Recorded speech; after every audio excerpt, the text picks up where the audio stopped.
being at Lockheed Martin, obviously worked in a male-dominated company for quite some time. Talk about that authenticity, because I think people, do you ever feel like you have to fit a certain mold, you have to be a certain way in order to succeed? And how do you find that confidence to be who you are? Yeah, and I think that's really, really important. So when I'll talk about the last job I had at Lockheed Martin, which I was, responsible for building and delivering military aircraft and weapon systems across to our U.S. government and across the world. And so you walk into this opportunity, the first woman to ever have this role. So with that comes a lot of stereotyping, right? But when I stepped into the role, I was met by a newspaper article where one of my employees had been interviewed and told the entire world basically I was not qualified to do this job. He continued to work there, by the way, don't worry about that.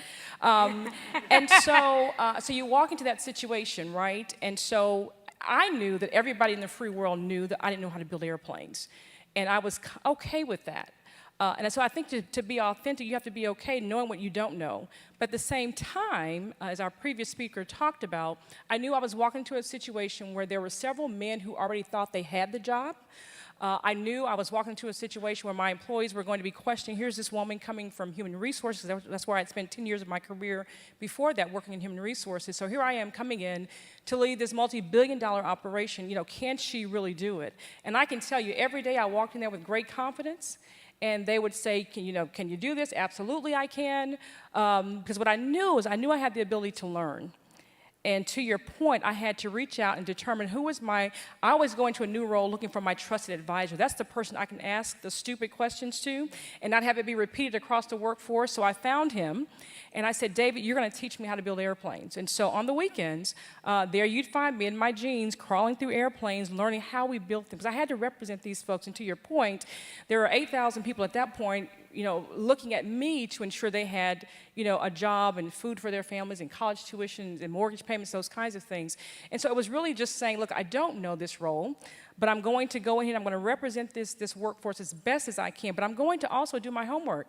So I spent my weekends crawling through airplanes. I spent my weekends reading and studying and really learning the depths of it, spending time with our customers so I could really understand it. And so we were successful in it.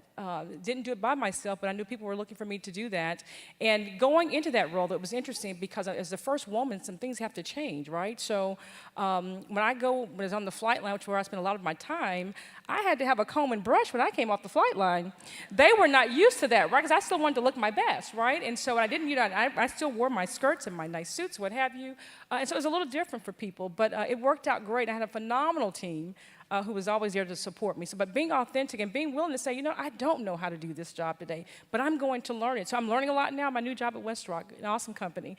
I went from building airplanes now to paper and packaging and great solutions for our customers in 30 countries. So I'm learning again, and it's wonderful. That's a big job.